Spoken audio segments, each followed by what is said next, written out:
All right, now I'm recording. So on homework 7, when we do the percentiles, we're finding which numbers are in which percentile of our list.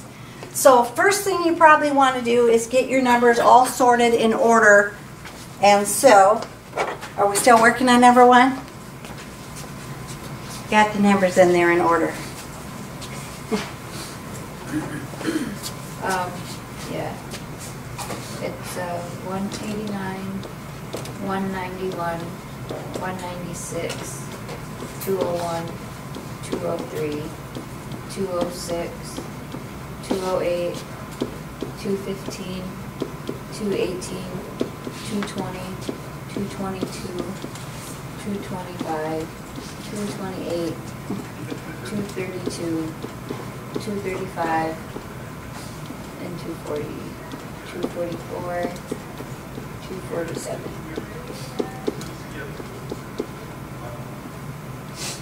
That almost looks like 225. All right, so I have my numbers all in order.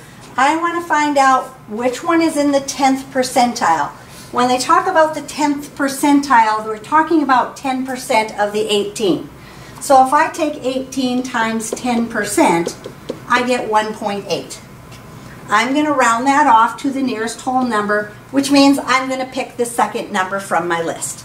The second number on our list, the 191 then. I didn't make blanks for the answers on this one. So 191 would be the number that's in the 10th percentile on my list. On the homework, do you want us to write down the step in order too? Well, that would be good because you get to use these on your assessment. If you don't write very good notes on there, you'll have to figure out what you did. So yes, I prefer you don't just have an answer, but you have something there that you can look at and say, oh yeah, this is what I did, in case you forget how to do it when you get to the assessment, or even when you're doing your homework. So on the next part of this, we want to do the 75th percentile. We have 18, so we're going to take that times 0.75. If you take 18 times 0.75, you get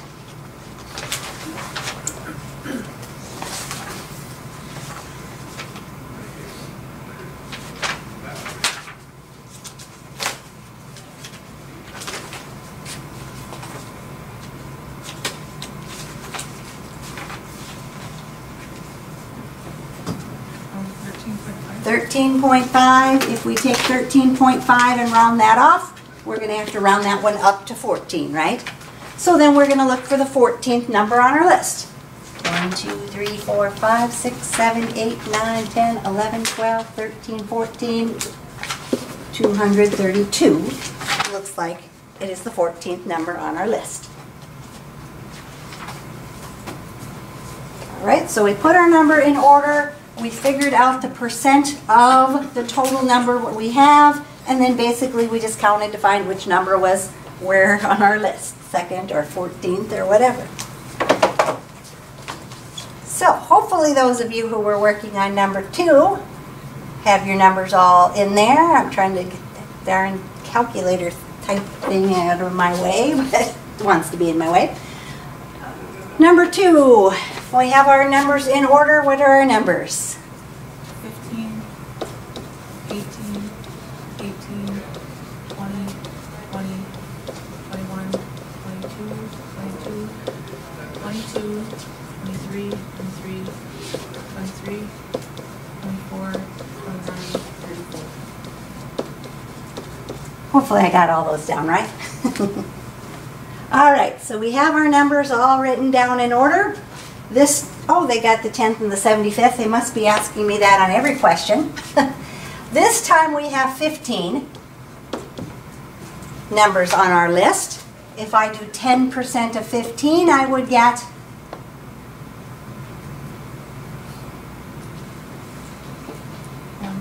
1.5. 1.5 would round off to 2. And so the number that's in the 10th percentile is the second one on our list, which is 18.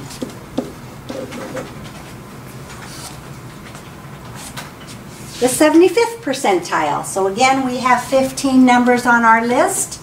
If I find 75% of 15, I would get 11.25. If I round that off, that's going to round off to 11. So I want to find the 11th one on my list. 1, 2, 3, 4, 5, 6, 7, 8, 9, 10, 11. It looks like 23 is the 11th one on my list, right?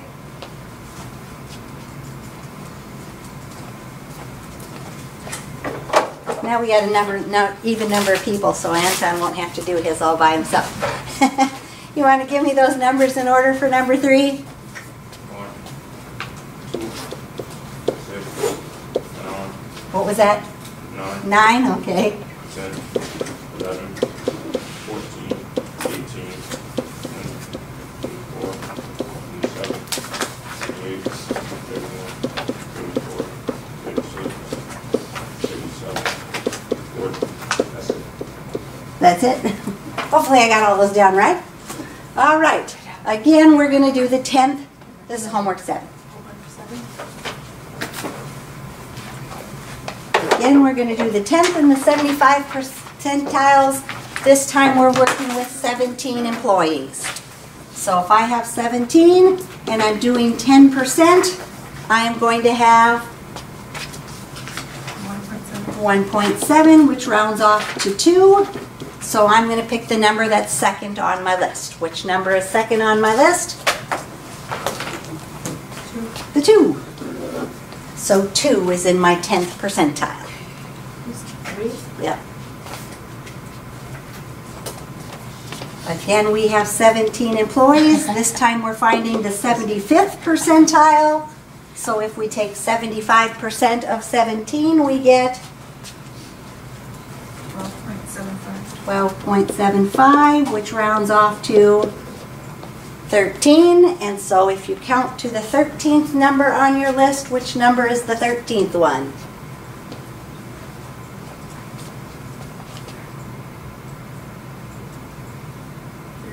31. Okay, so sort your list so you have it in order. Figure out the percent of the total number we have, and then just count. The second one, the 13th one, whichever one it tells us we have to count up to, and that gives you the number that's in the 10th percentile and the 75th percentile.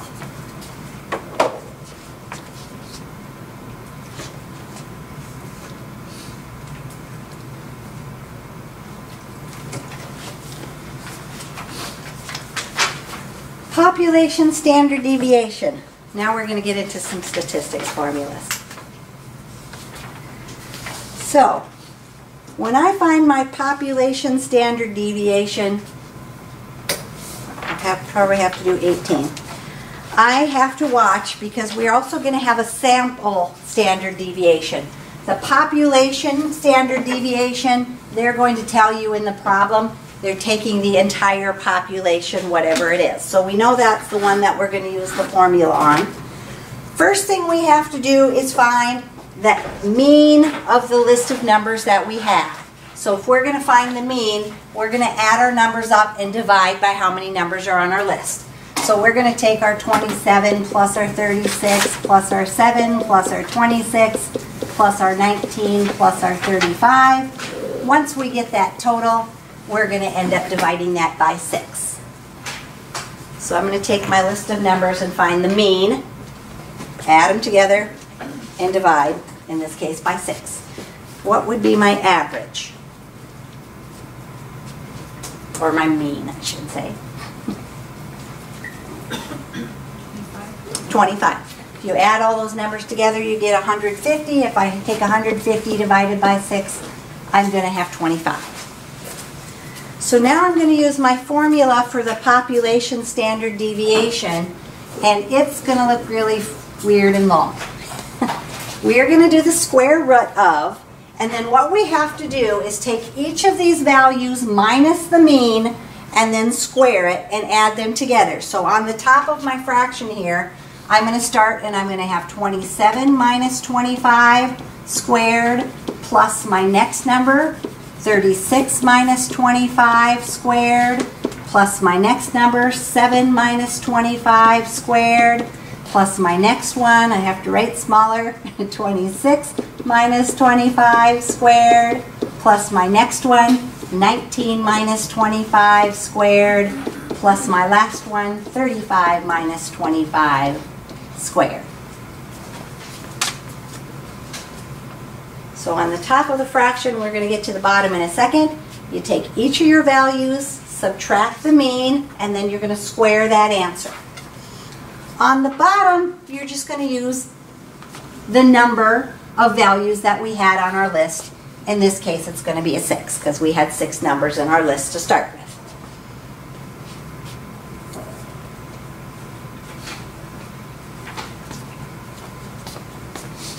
So now we have to figure all of this fun stuff out. Now I just use my calculator and I just punch that in on the top just like it looks with all the parentheses and everything. You could do each of them separately and say, oh, 27 minus 25 is 2, 2 squared is 4, dot, dot, dot, dot, dot. But I just grabbed my calculator and just punched it in with the parentheses. Put parentheses 27 minus 25 squared plus parentheses, so forth.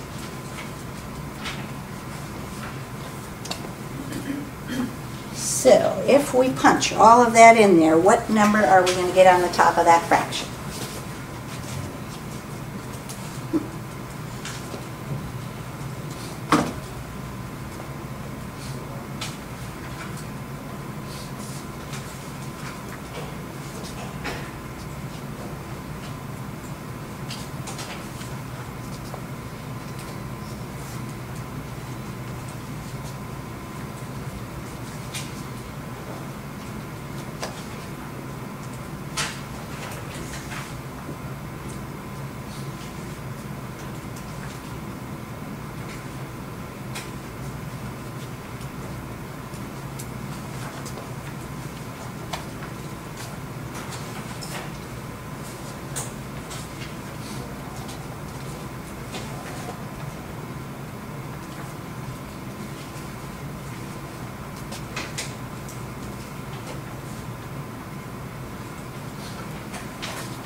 $586, that's good. That's what I got. So on the top, we're going to have 586 over 6. So now we're just going to take our calculator and do the square root of 586 over 6.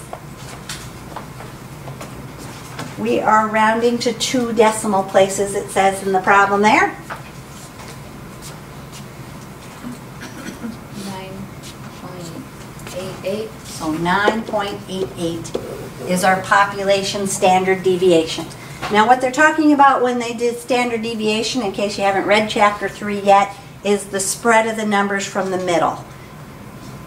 Most of your people are going to be within, I'm going to round it off to 10, of the middle of that list. Not all of them, but the majority is in between that spread, 9.88. So number 5, same thing. We're doing the population standard deviation, which means we have the entire population. It will say that in the problem.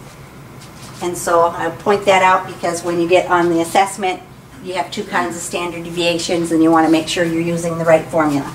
First thing we're going to do is find our mean of our list of numbers. So we're going to add them together. 99 plus 129 plus 117 plus 116 plus 99 and divide them by, this time we have 5. 112. You get 112, that's what I got, good.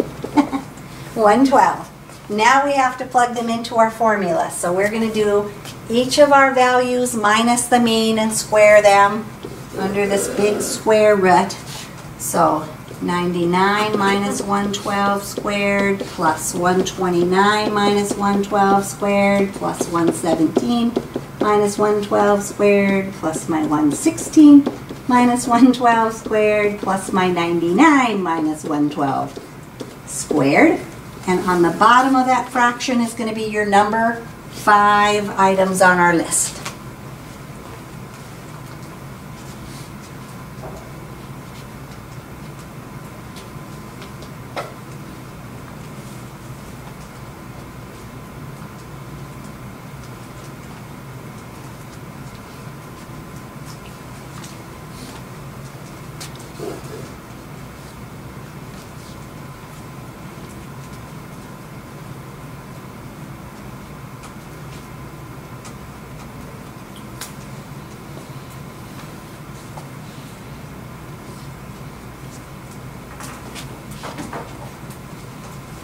So, have we figured out what our top number is here?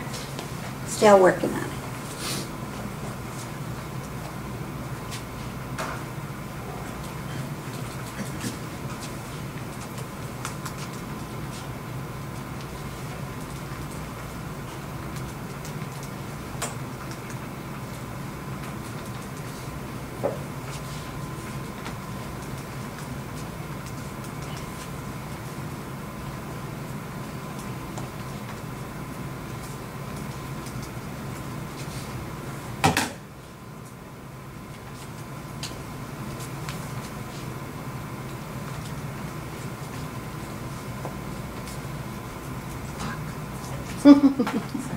Oops.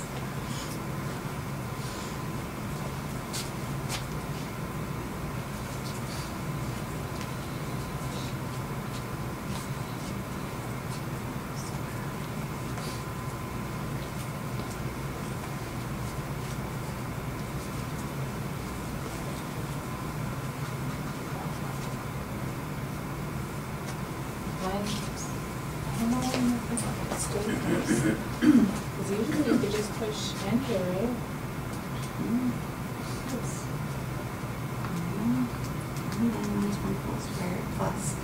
Oh, I forgot parentheses, yes, there on the top, yep.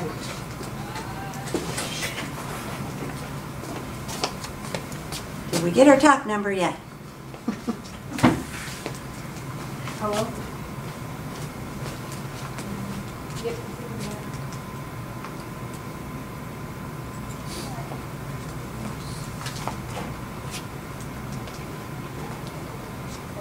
And then do you divide it all by 5? We will. What did you get for your top number? Just to make sure we all get the same number. And 25.85.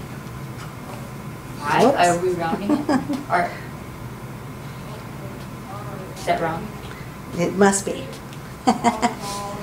What did you get when you got your top number here when you did all this part right here? 668 is what you should get.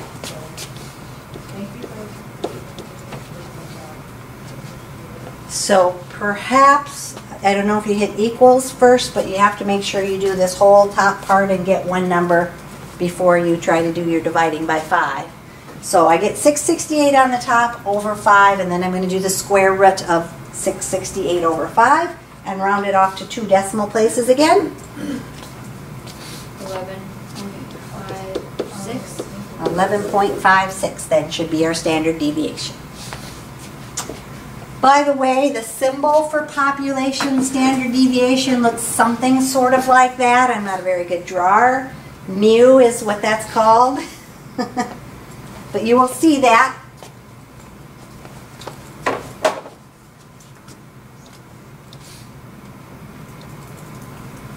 All right. So number 6. Again, we are going to figure out our population standard deviation because we're doing the entire population, the ages and years of my 5 doctors at my local clinic. They're not very old. 37, 45, 47, 53, and 33. Again, we have 5 people on our list, so we're going to find our mean first. 43. Our mean is 43. And then we're going to use our formula for population standard deviation by taking those minus the mean. 37 minus 43 squared plus 45 minus 43 squared plus 47 minus 43 squared plus 53 minus 43 squared plus 33 minus 43 squared. 5.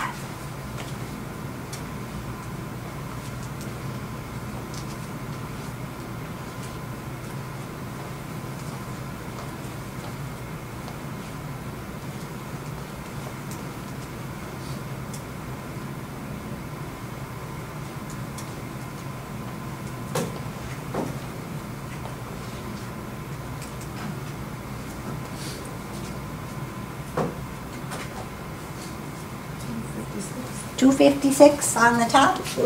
So 256 over 5. We're going to do the square root of 256 over 5. and round it off to 2 decimal places.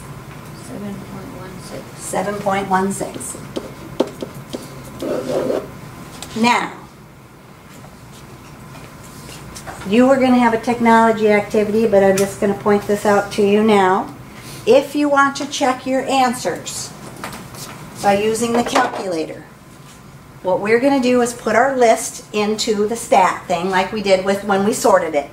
So if you turn that on, hit stat, and 1 for edit, and enter in your 5 numbers. We'll do the 5 numbers from number 6 in that list. So 37, enter, 45, 47, 53, and 33.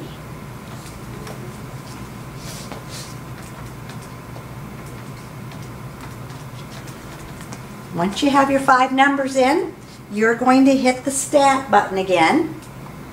And notice on the top you have edit, calc, and test. We're going to do the calculation, so we're going to go to the calc. So if you arrow over so it says calculation, calc. Number 1 is for 1 variable statistics. That's what we're doing is a 1 variable statistics. So we're going to hit number 1. This will be on your technology sheet. What did I do now? So you got your listed. Yep, hit stat. Then go over to calculate. And then do number 1 for 1 variable statistics. So just hit number 1 there or enter on it. Okay. Now we want to do list 1. This is new on my new calculator. I got to check to see. Okay. You just have to make sure you have list 1 in there, which you do. If you had them in a different list, list 2, 3, you'd have to change that. But otherwise, just go down to calculate and enter. Notice it gives you a bunch of statistics. The first one is the mean. The symbol for mean, which we've calculated before, they call it X bar. So X bar is our mean. Our mean was 43. Hey, that's what we got there, right? Our mean was 43. This next one down is the sum. The sum of X is 215. If I would add all these numbers together here, you've got 215. That's what that stands for. The next one is if you take your sum and you square it. So if you take 215 and you square it, you get 9,501. The next one is your sample population, or sample standard deviation, which we're going to calculate here in a minute. But then you notice you have this one. If I could draw. Your population standard deviation of X says 7.15541 da da da da da. We rounded it off to this, right? So we can look there. If I keep going down, N is the number. We had 5 numbers on our list. Minimum of X, our smallest number on our list was 33. And then when we were doing the box and whisker thing where we have our quartiles, if you arrow down, your quartile 1 is 35, your median's 45, quartile 3 is 50, maximum is 53 from our box and whiskers that we did last week. So, under the stat, if you go to calculation, it calculates some of these formulas out for you. Not that I want you just to punch them into your calculator, but I want you to work them out and then check them with your calculator to make sure you're doing the formulas right. Population standard deviation. You do the entire population. We're now going to do the sample standard deviation. The only difference is instead of using just the N here, the number of things, you're going to do N minus 1. Otherwise, it's basically the same formula that we did on the previous one. So let's go to the sample standard deviation. Right there. So again, we're going to start by finding the mean, which they'll call X bar of our list of numbers, as I throw my paper clip on the ground. And so we're going to take 11 plus 6 plus 8 plus 10 plus 9 plus 4. We're going to divide it by 1, 2, 3, 4, 5, 6 numbers this time. Now notice this will say find the standard deviation of this sample. So you know you're doing sample standard deviation instead of the full population standard deviation. So first of all, we're going to add those up, divide by 6 to find our mean. Okay. And our mean is going to be 8. Now our formula is going to look pretty much the same, except the bottom number is going to be n minus 1, the number of things minus 1. So in this case, again, we're going to do 11 minus 8 squared plus 6 minus 8 squared plus 8 minus 8 squared plus 10 minus 8 squared plus 9 minus 8 squared plus our 4 minus 8 squared. Instead of dividing it by 6, we're going to do 6 minus 1, which we know is 5. So that's the only difference between the population standard deviation formula and the sample standard deviation formula.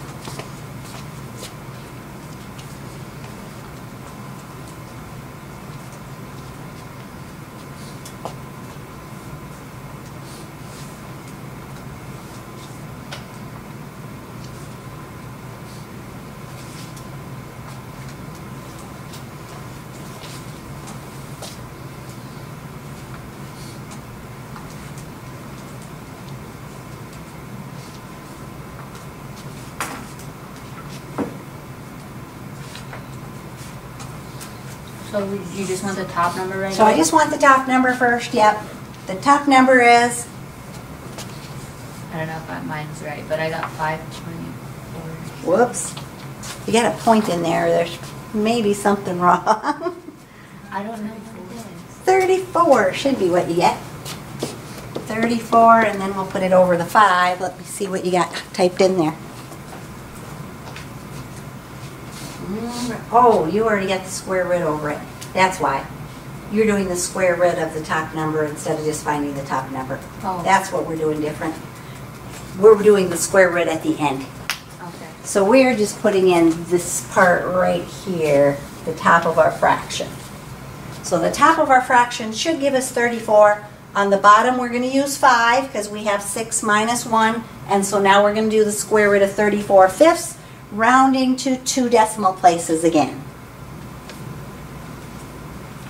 Can you show me how? So we just started with the print. We're just doing this top part here. We're not worried about the square root yet. I did all that. Okay. This part is what Okay. I'm getting. So you're going to do the square root, which you do second function in this button here. And then you're just going to put the 34 divided by 5. And close your parenthesis, and then hit enter. Okay, there's not a fraction button on your graphing calculator. You just use the division for a fraction. Okay. So when we round that off to 2 decimal places, our answer was 2.61. So the sample standard deviation, 2.61. All right, let's try number 8 then. The red blood cell count in 10 to the 5th cells per microliter of a healthy adult measured on 6 days RS. Whoa, my board's blinking on me. What do I have there? Oh, are we going to be difficult? There we go. All right, so we're going to start and find our mean, or X bar as they call it. 48 plus 54 plus 53 plus 50 plus 52 plus 55. And we're going to divide that by 6 since we have 6 numbers there. And you got 56, you said? 52. 52 is our mean. Putting that into the formula for standard deviation, calculating just the top part with the parentheses, we're going to do 48 minus 52 squared plus 54 minus 52 squared plus 53 minus 52 squared plus 50 minus 52 squared plus 52 minus 52 squared plus 55 minus 52 squared. On the bottom, we're going to use n minus 1, so 6 minus 1 again. going to be a 5 that ends up being on the bottom of our fraction. Maybe 34. You got 34? See, oh, now you figured out what I was doing. So 34 over 5, we got to do the square root of 34/5 then. Huh, that's the same thing we had before. We got to get the same answer then. 2.61, right? They won't all come out to that. Crazy.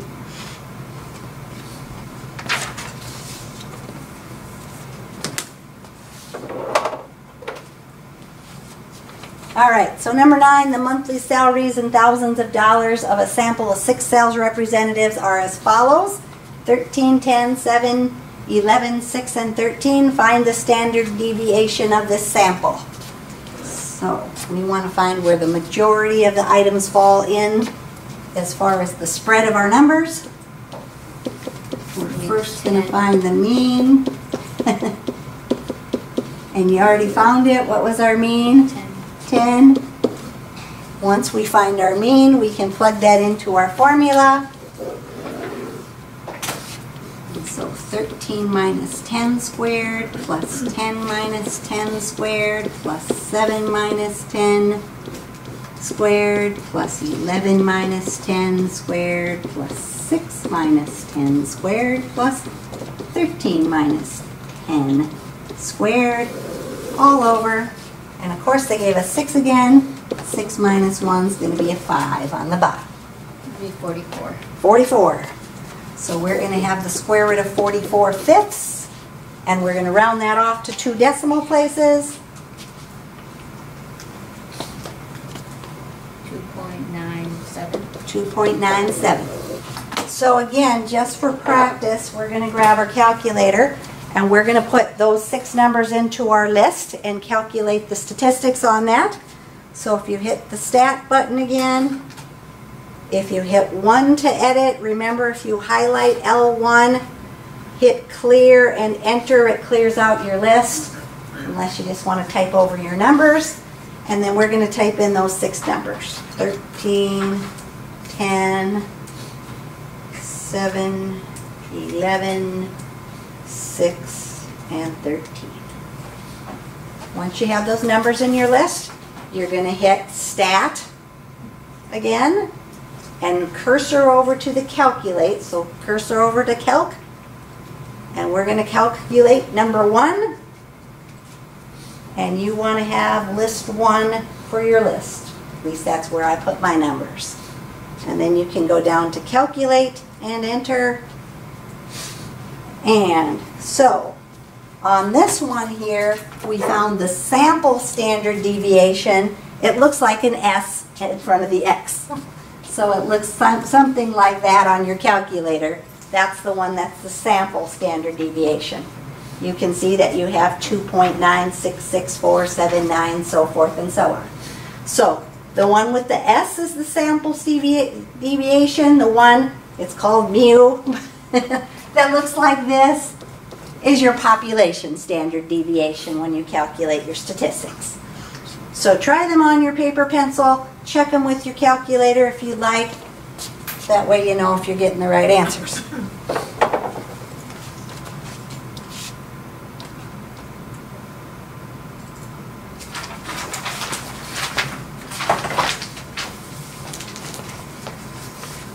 All right, the next kind says we are going to estimate the standard deviation of our group data. So basically, we're going to use the same formula once we get to the end, but remember last time when we had these things right here, we had to find the midpoints and multiply it by the number of items in each group in order to find the mean. So when we find our mean here, first of all, we're going to find the midpoint of each of these little sections. The midpoint of -8 and -4 would be -6. -6. Halfway between, or add them together and divide by 2.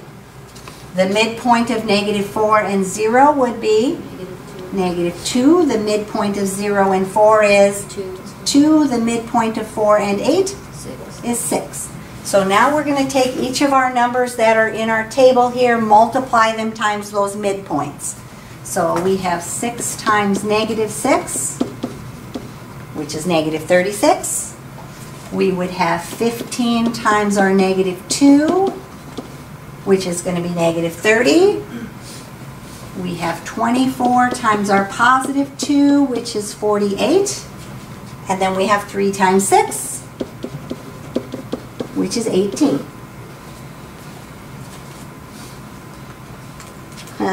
We're going to add those together, which in this case, if you add those together, you get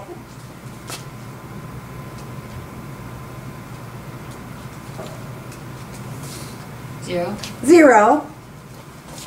And then what we'd really be doing is taking the 0 and dividing it by 48, because we have 48 total numbers, which is still going to give me 0.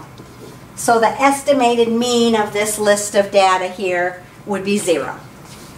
Now we're going to plug that into our formula for standard deviation. By the way, we're doing a sample standard deviation here, and so we get to take all our values here, and when we plug these in here, what we're going to do is we're going to take this number here, that's from our number from our table of how many items we have, and we're going to multiply it by this number here that was our midpoint minus our mean, so negative 6 minus 0, and then of course we get the little squared there from our formula. So the next one, we had 15. The midpoint was negative 2. We're going to subtract the mean of 0, and we're going to square that. The next one, we had 24. Our midpoint there was 2 minus the mean of 0, and we're going to square that. And then the last one, we have 3. Our midpoint there was 6, so 6 minus 0 squared. On the bottom of this fraction again, we're going to use n minus 1. N, our total number of things was 48, so 48 minus 1 means we're going to end up with a 47 down there. You just want the top number first? I just want the top number first to make sure you get that all punched in right. You already got it in there, 480. You were quick. 480 over 47, then we're going to take the square root of 480 over 47. Rounding this to 1 decimal place this time, it says in our directions. 3.2. So 3.2 would be our estimated standard deviation of our group data. So most of the data would be between 3.2 of either side of the middle. Yeah, most of the data is there within 3.2 of either side of my middle.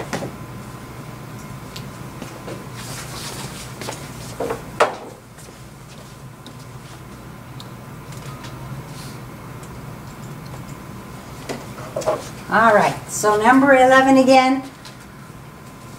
Senioritis is temporary non-fatal illness afflicting thousands of high school and college seniors every year. Its chief symptom is a desire to be done doing anything but schoolwork. So, they're talking about having a senior skip day over the past 50 years, and they've given us some data here on how many students actually miss on senior skip day. First thing again, we're going to find the midpoints of each of our little sections of our bars on our histogram. 60, 70. You got 30, 40, 60, 70. 50 in there? Yeah, 60, 50, 70. 60, 30, 40, 50, 60, 70 would be our midpoints. All right, so now we need to estimate the mean by taking the number from our bar times the midpoint of the bar. So 5 times 30, 15 times 40, why am I writing 15?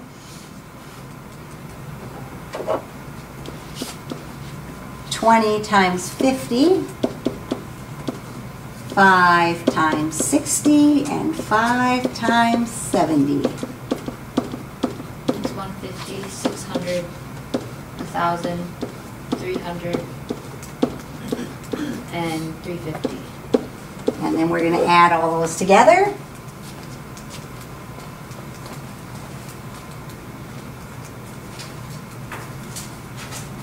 To 2,400. 2,400. And we're going to take that 2,400 and divide by the total, which is 50, since we did our data over the past 50 years. 48. 48 is going to be our estimated mean then.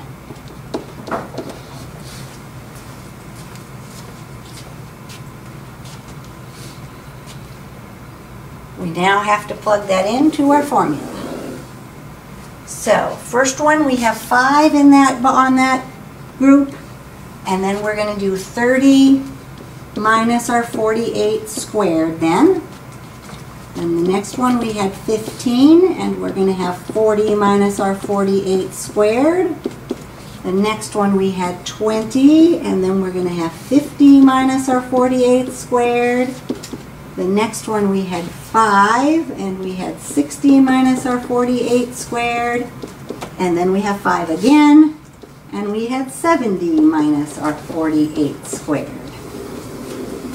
On the bottom, we're going to do n minus 1. So 50 minus 1 means we're going to have 49 down on the bottom, right?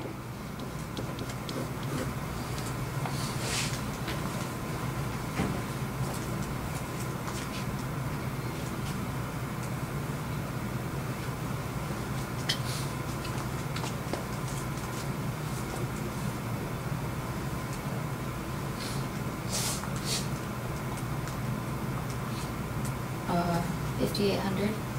We got 5,800 on the top, 5,800 over 49 then, and we got to do the square root of that and round it to 1 decimal place. 10.88. So rounding Or it off to 10. 1 decimal place, we're going to go 10.9. 9. 10.9. Now if you do put in 10.88, they're going to count that okay because they actually said to at least 1.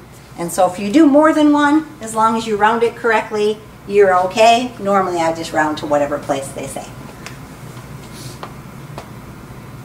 By the way, if you're looking for math symbols, if I'm doing the estimated mean, the symbol looks something kind of like a U. It looks something like that. So when you have X bar, that means you have the actual mean that you've calculated. When you have that little U symbol, it means you're doing the sample or the estimated mean because I don't have exact values. So if you see that symbol,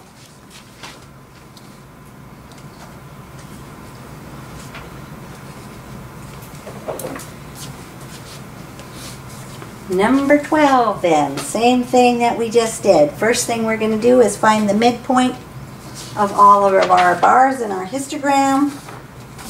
2, 6, 10, and 14. 2, 6, 10, and 14. We're then going to multiply each of our numbers from the top of our bar times the mean, or times the midpoint. So 3 times 2, is that a 9? 9 times 6, 18 times 10, and 6 times 14.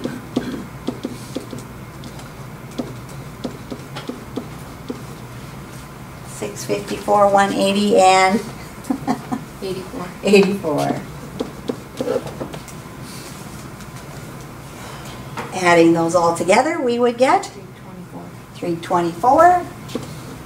So finding the mean, 324 divided by 36 students from our university, right? 9. 9. So our estimated mean is 9. We now, I didn't leave myself much writing room to put in my formula here to find my estimated standard deviation. So we have 3 times 2 minus 9 squared plus 9 times 6 minus 9 squared plus 18 times 10 minus 9 squared plus 6 times 14 minus 9 squared divided by 36 minus 1, which means I'm going to have a 35 on the bottom then, right? 396. So 396 on the top, 35 on the bottom. If I do the square root of 396 over 35, I get 8.9. Try that again. Oh wait, 396 what? 396 over 35. Oh, 5. I don't know. 3.4. 3.4 sounds better. So that means from the middle, if I went over 3.4 in each direction, I would have most of my data in that section, which I do.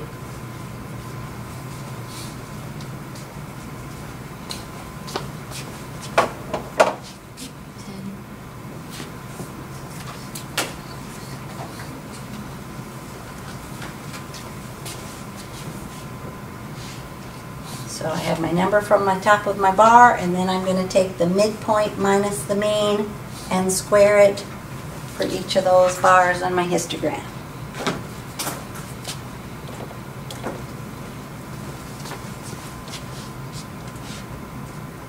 All right. Chebyshev, I can't say that right, but something like that. Chebyshev's theorem and the empirical rule. It says a major cab company in Chicago has computed its mean fare from O'Hare Airport to Drake Hotel to be $26.26. Based on this information, complete the following statements about the distribution of the company's fares from O'Hare Airport to the Drake Airport. Well, some crazy old guy named Chebyshev figured out that the percentage of people away from the standard deviation could be found by doing 1 minus 1 over k squared.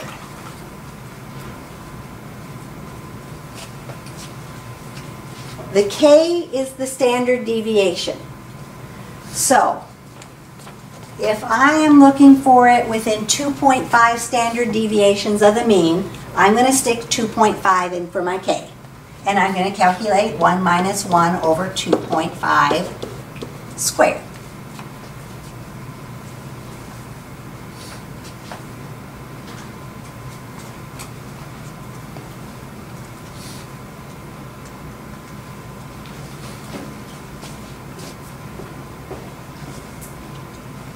Is it going to be a decimal? It is going to be a decimal, yes, because it's a percent. Is it 0.84? It is 0.84. Everybody getting 0.84 when they type that in? Yes, no, maybe?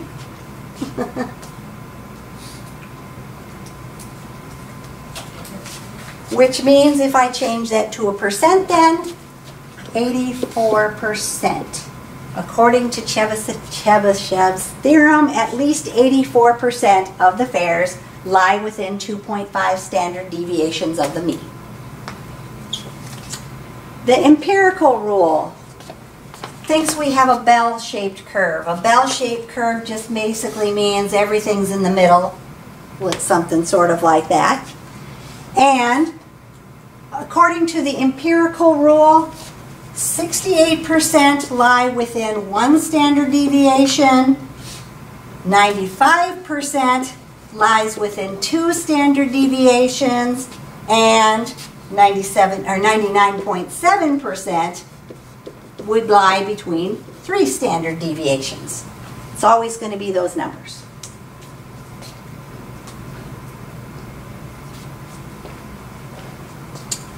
So it says, suppose that the distribution is bell-shaped if approximately 99.7% of the fares lie between this number and this number, $11.35 and $41.17, then the approximate value of the standard deviation for this distribution, according to the empirical rule, is what?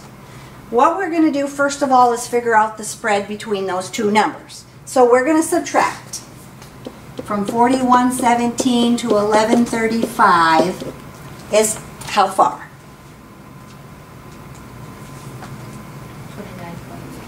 29.82. 29.82. Now, since I'm finding it from the middle, what happens is the 29.82 is this whole distance. We end up dividing it by 2 because when they talk about the standard deviation, they're talking about for each side of the middle. So I'm going to divide that by 2 and I'm going to get 14.91. 14.91, okay. Now, since this says that 99.7% lie in that range, it means that we are 3 standard deviations. So we're going to take that value then and divide it by 3 because we're within 3 standard deviations. If we divide that by 3, then we get 4.97. 4.97. So, according to the empirical rule, this 1 standard deviation would be 4.97.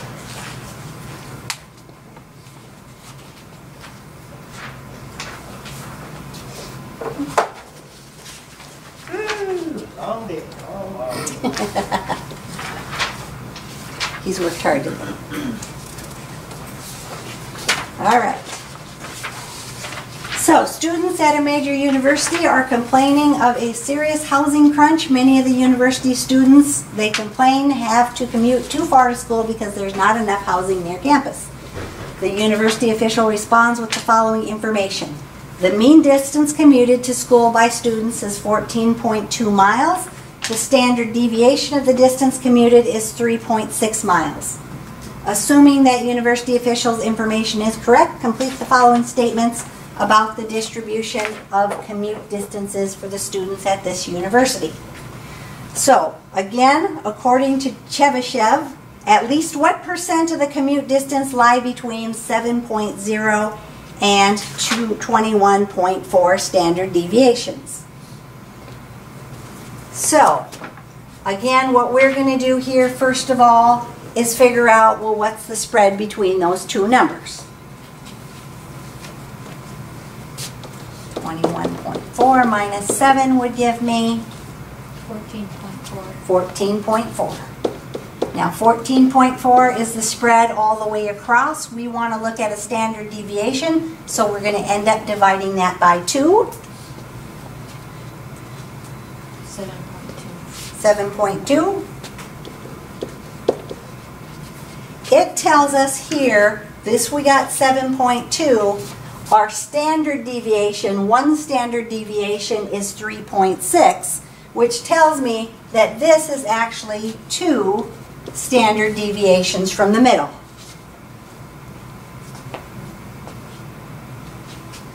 Now, we're still not done with that first part because now we have to throw that into the formula. The formula said we had 1 minus 1 over k squared. The k is the number of standard deviations.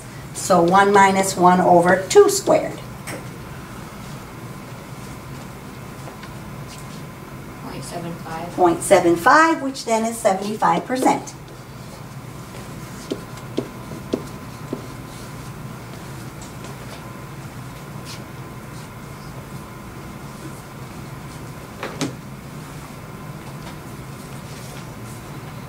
The next one says, according to Chebyshev's theorem, at least 36% of the commute distances lie between how many miles and how many miles.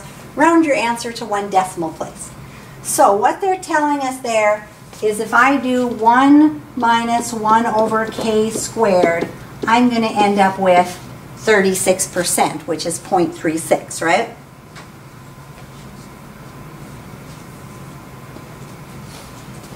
So I have to solve this crazy looking thing for k so I can figure out how many standard deviations away from the middle I am. So if I'm going to solve this for k, first thing I might want to do is what? Times it by,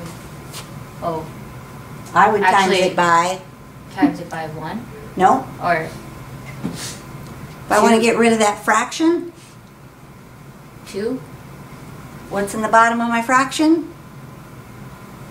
The k squared. Yeah. So I'm going to multiply by k squared because I want to get rid of that fraction besides my variables in the denominator.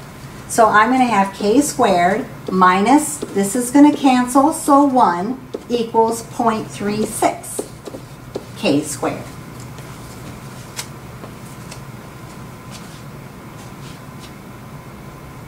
I want to solve that for k. So now what should I do? Maybe subtract the k squared. Exactly. Subtract the 1k squared. So negative 1 is going to equal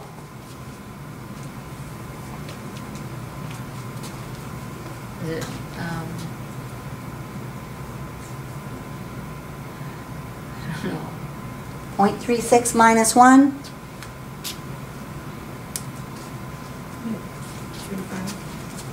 I don't think so.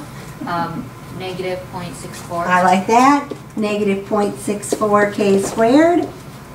Then I end up having to, Divide by negative 0.64. Yep. See, we got to know algebra here. So we have, I'm going to just make it positive since we have a negative over a negative. Yeah. We have 1 over 0.64 equals k squared. So if we want to solve that for k, we're then going to take the square root, right? So we have to figure out what is the square root of 1 over 0.64? 1.25. 1.25. Whew, we're not done quite yet. But what that tells me is I'm within 1.25 standard deviations of the middle. Okay? My standard deviation was 3.6. If I'm going to be within 1.25 standard deviations, I'm going to take that 3.6 times 1.25. 4.5. 4.5. 4.5 then is going to be my standard deviation. My middle or my mean is going to be at 14.2, so I want to be 4.5 on each side of that. So my bigger number is going to be the 14.2 plus my 4.5. My smaller number would be my 14.2 minus my 4.5. So if I figure that out, I am going to be between 9.7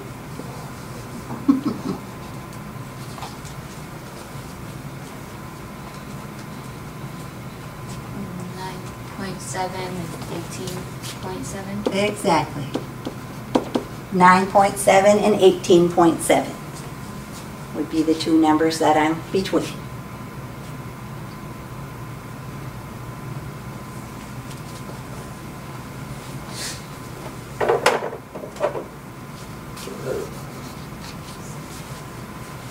The next part's going to be a little bit better because we're to the empirical rule.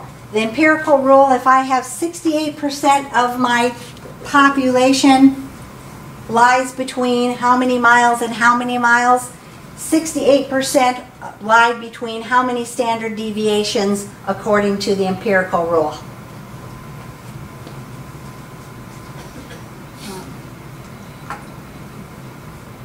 We wrote it down on the previous problem. How many standard deviations am I between if I have 68% of them?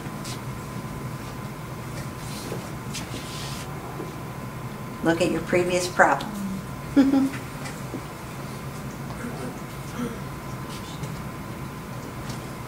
Just one, right?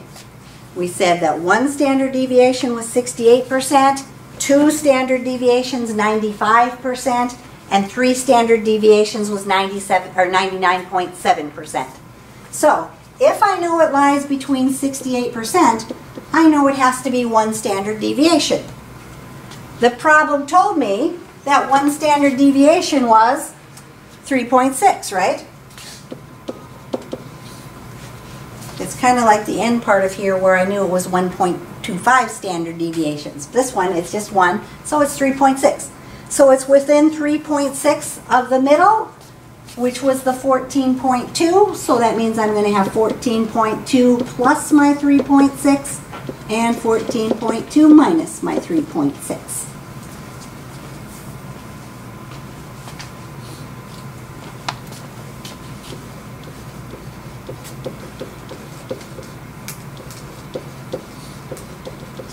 .6 and 17.8. 10.6 and 17.8 would be my miles then.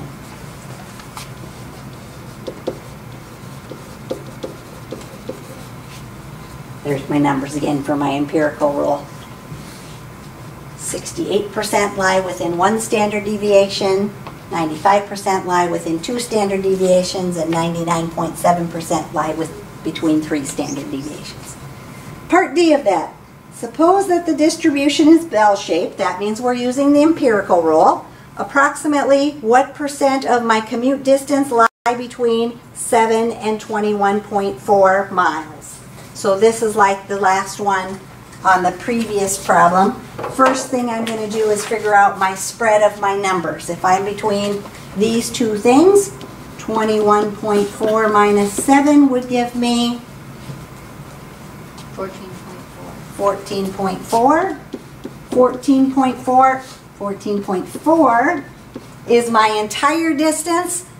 I have to go from the middle, so I'm going to split that in half, and I would get 7.2.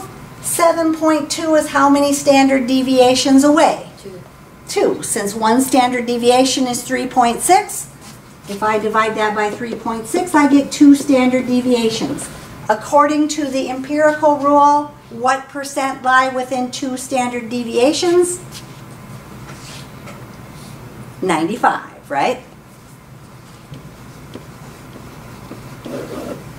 95% will lie within my 2 standard deviations.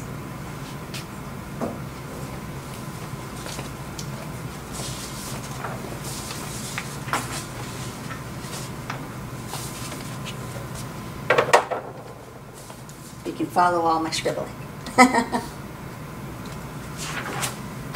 All right.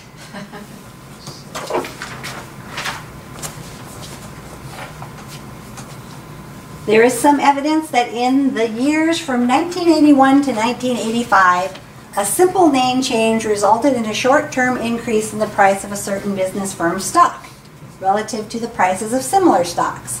Suppose that to test the profitability of name changes in the most recent market, the past 5 years, we analyze the stock prices of a large sample of a corporation shortly after they change their names. We find the mean relative increase to be about 0.89% with a standard deviation of 0.19%. Suppose that this mean and standard deviation apply to the population of all companies that change names during the past 5 years. Complete the following statements about the distribution of relative increases in stock price for all companies that change name during the past 5 years.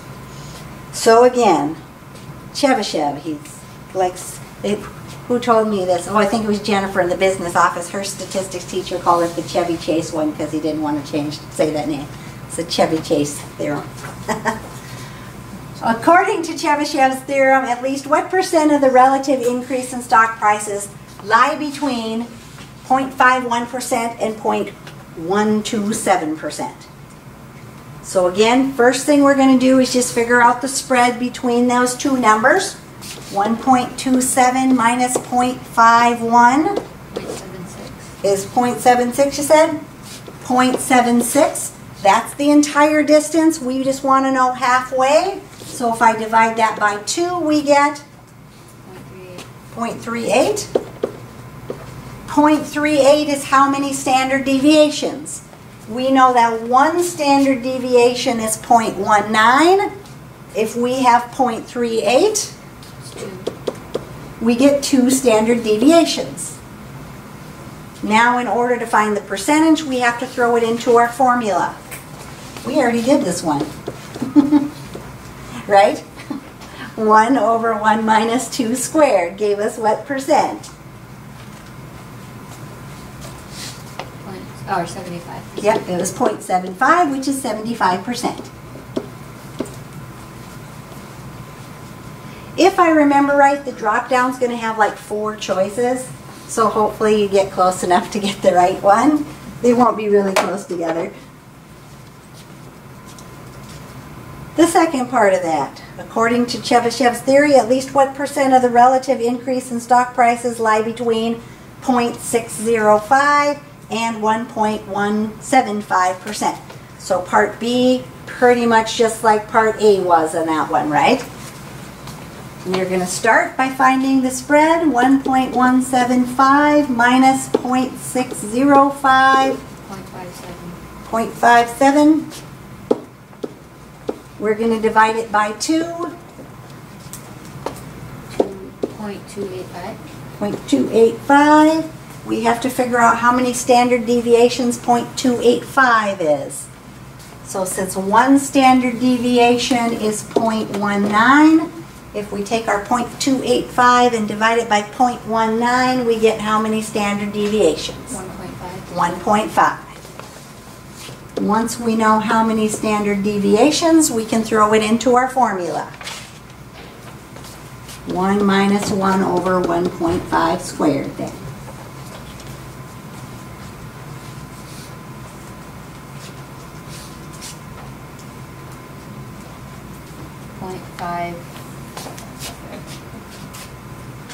Round to the nearest. Does it tell us to round to the nearest? Where did I write my mess? Round it off. Oh, round to, okay. It's a drop down. It actually rounded it off to the nearest whole number. So 1. So what did you get when you did this one? It's 0.55555. So they rounded it off to 56%. Is what the choice was in the drop down. It's 56%.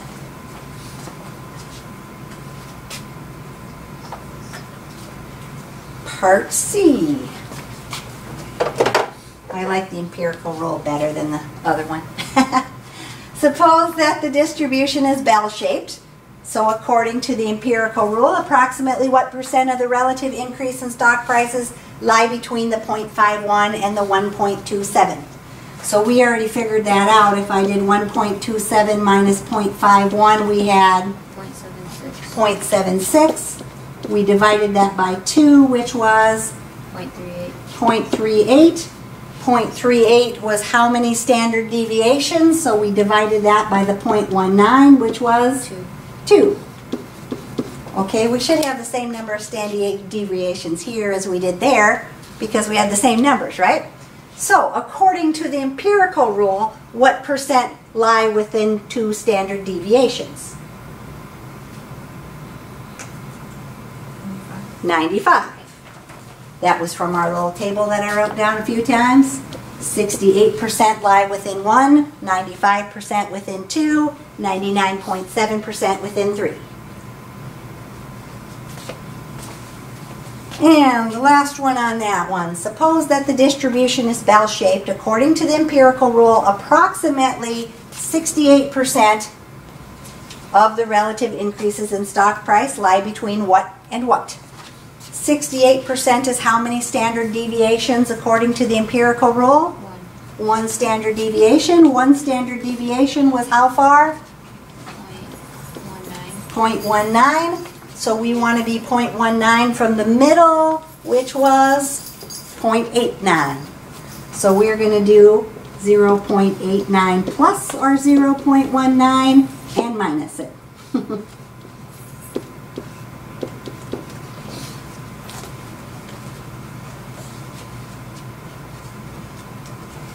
Be 0.7 and 1.08. So we're going to be between 0.7% and 1.08%.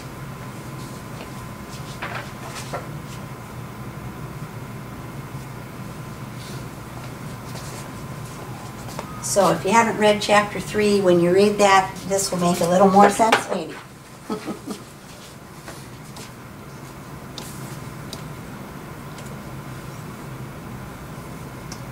Mean, median, and mode comparisons here.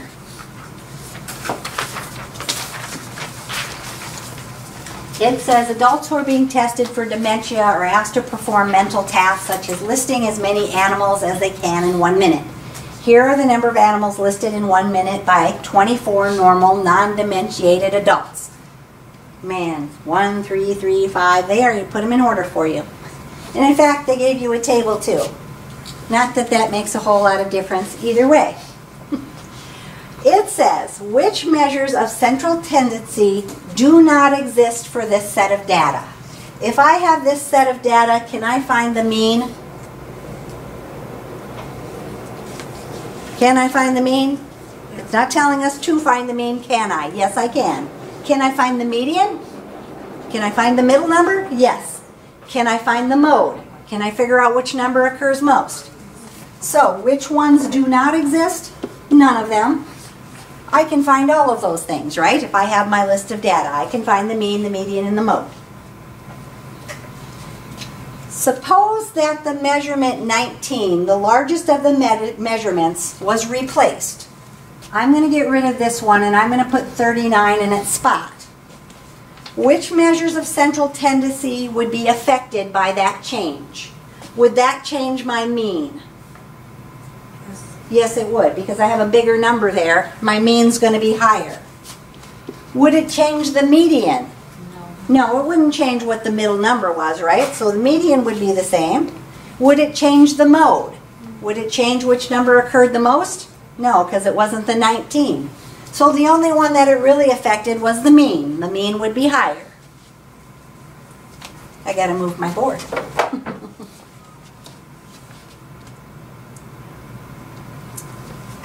Suppose that starting with the original data set, the largest measurement was removed. So we take the 19 off altogether. Which measures of central tendency would be changed from the original data? So if I took the number 19 off the list of my data, would that change the mean? Yes, because I have one less number, it's going to be smaller, right? So the mean is going to be smaller. Would it change which number was the median number? Would it change which one's in the middle? Yes, it would, because now I have a shorter list, right? Unless I happen to have the exact same number in the middle and it didn't affect it, but it would change the median. Would it change which one occurred the most? No. Still have the same one that occurred the most because the 19 wasn't the one that occurred the most. Part D, which of the following best describes the distribution of the original data? Choose only one. I want to go back up to that little graph they have up there for me. If that would let me do that. Close the ink. I didn't want to open that.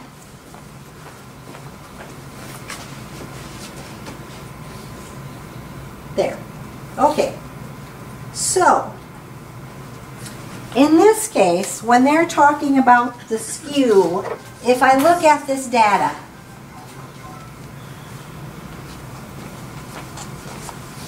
does that make weird noise? If I look at this data, it looks like it's pretty evenly matched, right? It's not going towards one end or the other. So on this one, it's roughly symmetrical. It says our choices are negatively skewed, it's going towards the negative side, positively skewed, or roughly symmetrical.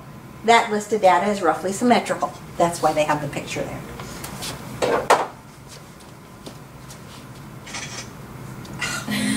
Why does it keep wanting to save instead of close? All right. Let's look at number 17 there. Number 17, it says, for these data, which measures of central tendency take more than one value? Are you going to have more than one mean?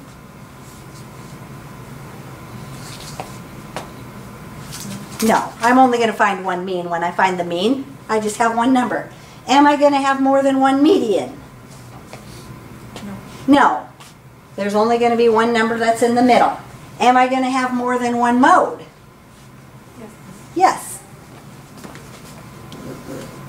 Now I would have to look at my list of data, but if I look at my list of data, which numbers occur the most? I've got 3 of those and 3 of those. I've got 2 numbers in my mode. So there, if I look, the mode has more than one. Suppose that the measurement 123, which is my largest measurement, was replaced with 154 instead. Which measures of central tendency would be affected by the change? So which would that affect? Mean. That affects the mean. The mean would be higher since I made that last number higher. The middle number should still be the same. The mode still should be the same. I still have the same two numbers. You do have to watch the median sometimes if it's something that might be effective, but in this case it's not. Part C, suppose that starting with the original data set, the smallest measurement was removed. So this time we're going to leave the 123, but we're going to get rid of the 26. What did that change? The mean again. Change the mean. The median, the mode should be the same. Whoops, that's why they did that. Well, how did that get checked? Let's see if I can get rid of it. All right, part D. Whoops. It just wants to pop up with weird things today, I guess. Part D wants us to describe which of distribution is my original data. Whoops, there's my distribution there.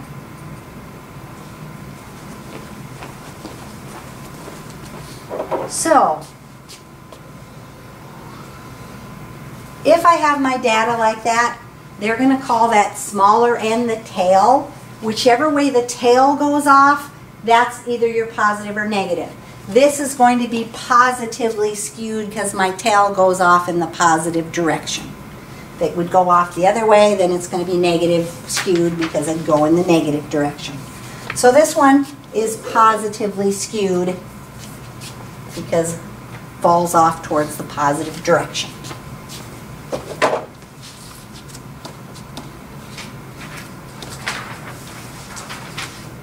And number 18 here. A survey of 22 retirees was taken. Among other things, the retirees were asked to report the age at which they retired. Here are those ages. And again, the first question says, which measures of central tendencies do not exist? My answer is going to be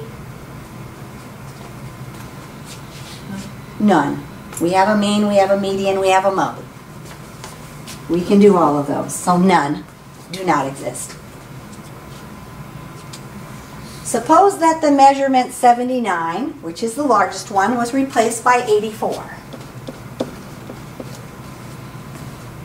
Which measures of central tendency would be affected by the change?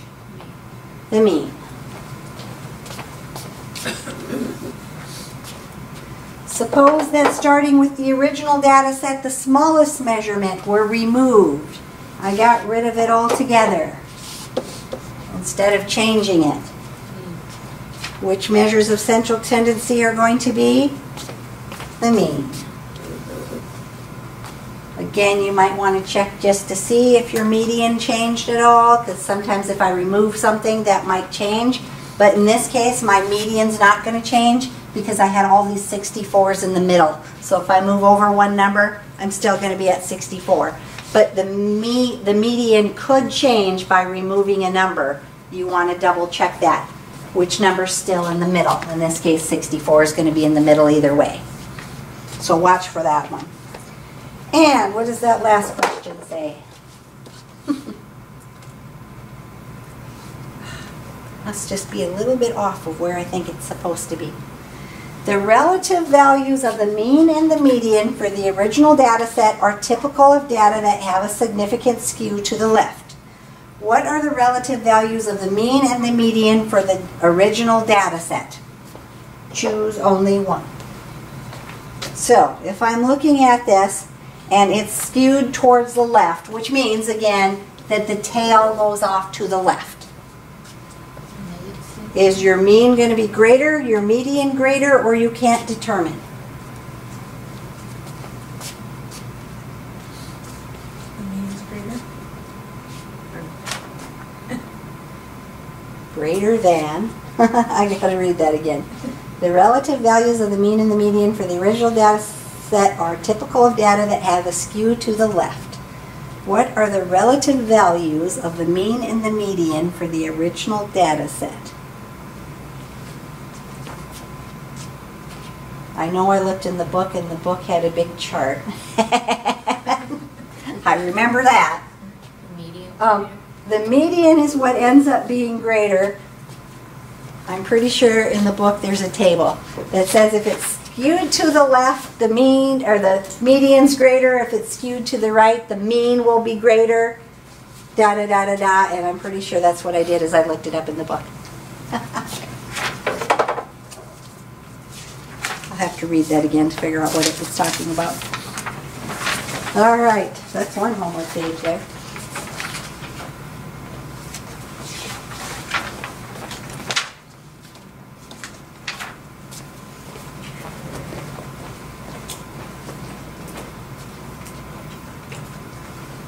All right, let's work till about 4 o'clock, unless you want to go early. How long a break do you want? I'll leave it up to you guys.